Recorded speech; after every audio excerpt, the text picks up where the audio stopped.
My name is BambiPart1.mp4. I own Bella Weddings, and we've been in business for 23 years. We're located in Fort Worth, Texas, where everything is bigger and better. I've been planning weddings for 23 years. I've planned over 2,300 weddings because we average about 100 a year.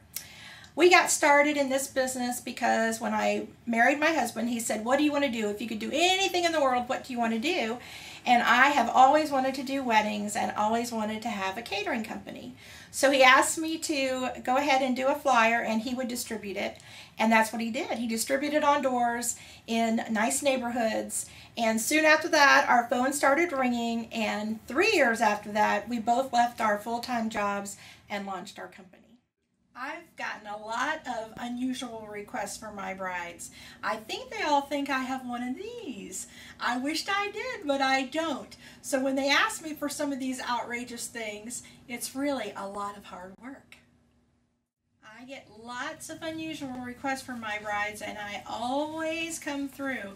So if they ask for a flamenco dancer, they get one. Bambi!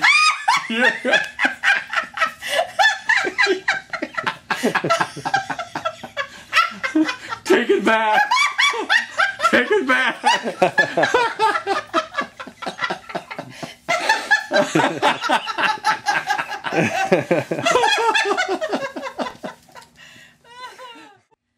I've been asked to do Gone with the Wind weddings, and I say, no problem. You can have a Gone with the Wind wedding.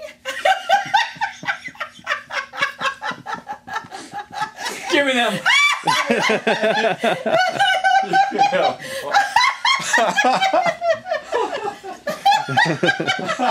Be gone wild!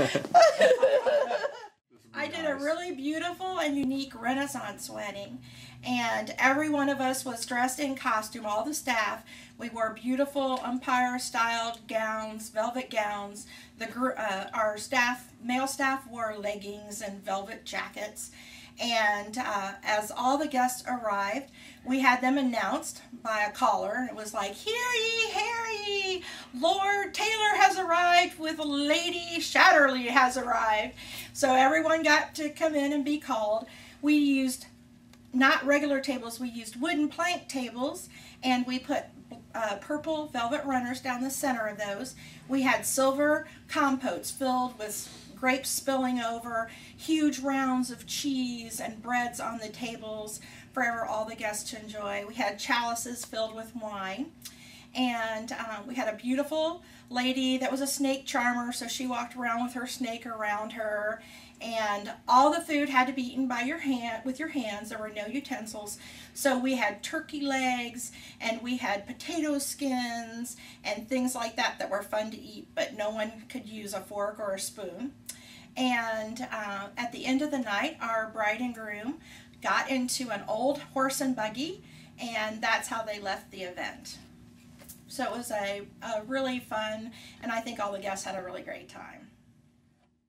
I had a chance to do a really unique wedding for the lead guitarist of the group Pantera, and we did it at a beautiful estate on Eagle Mountain Lake.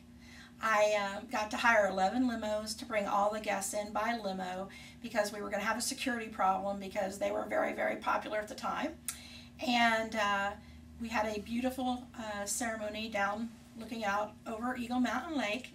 We lined the pathway with huge cylinder vases with floating candles. We did thousands and thousands of white roses everywhere. We had a beautiful arch so that they were looking out over the water under that arch while they were saying their vows. We had tons and tons and tons of white roses. She did all whites and a little bit of green.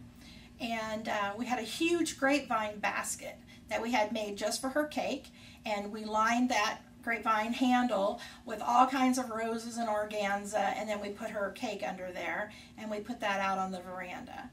And when I would try to call him to make plans for his wedding, when he was over in Europe doing his tour, I always had a code word to get a hold of him at his hotels, and it was Mr. Alcoholic.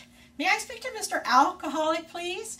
And so that gave you an idea of probably the kind of wedding that we did. We had a cigar bar, we had lots of alcohol, we had lots of dancing and lots of fun. And at the end of the night, we all lined up, we gave them sparklers, we lit the sparklers, they ran through the sparklers, and they got on a luxury water cruiser and they sped away waving at us. And they said it was just absolutely the most perfect day. I did another really unusual wedding and very memorable wedding. My bride actually picked out a black wedding dress, much to her mother's dismay, but my bride was dating a rock and roller and that's what she wanted. And the groom actually looked like Elvis. He had a haircut like Elvis. He had a zebra jacket on. And so we had kind of an unusual, kind of a funky look to our reception and to our ceremony. Everything was going great. We get the bride and groom down to get married, and they're standing up there exchanging vows when a baby starts to cry. And someone walks up to my bridesmaid and hands her her baby, and she actually starts to breastfeed her baby during the ceremony. So I had no control over that, and but it was very unique. And for the rest of the reception, we did hot pink and black and zebra. So everything was really modern and funky. And we did an armadillo cake, a red velvet armadillo cake. We had milk in the fountain because the bride's favorite thing in the world was milk and cookies. So we had some cookies up on tiers. We had zebra rugs. We had zebra lamps. So we had a very modern and beautiful reception that was tailored just for them, and I'll always remember that one. My ultimate goal in planning a wedding is that their wedding day is everything that they wanted it to be, and that that whole journey up to that day is as stress-free and as fun as it can be. I want them to look back on that wedding day and really truly mean it when they say that was the best day of my life. Well, the wedding that comes to mind that fell apart was one when we were all set up, we're waiting, everything's great, ready to go, but no cakes. And the baker's about an hour and a half late. We're about 20 minutes before guests arrive. I see the baker pull up. I'm like, oh, hallelujah, baker's here. And then I see her get out of the car, and she's got a mound of something on a board, and she brings it in.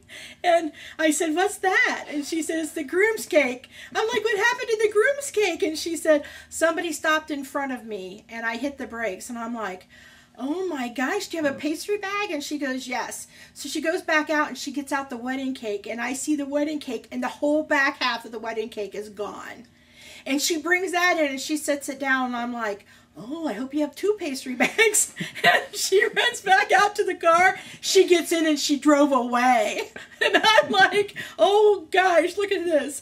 2 cakes. So luckily the groom was a Texas Ranger baseball player, and he was giving everyone a baseball. So I took the baseballs and I mounded up the chocolate cake, and I put the baseballs all the way around. And then I took the wedding cake, and we always have a dummy cake on display. I put the dummy cake out. I put the wedding cake on top of it. I mounted it and covered it with flowers. And the bride and groom never even knew. We had to scoop the cake, and they never even knew. So I would say I saved the day. That's from the heart, wasn't it? Oh my God. That's a true story, too. My God. I want to kill that baker. And she drove off. It's like a hit and run, literally. That's good. Hit and run. Oh my God.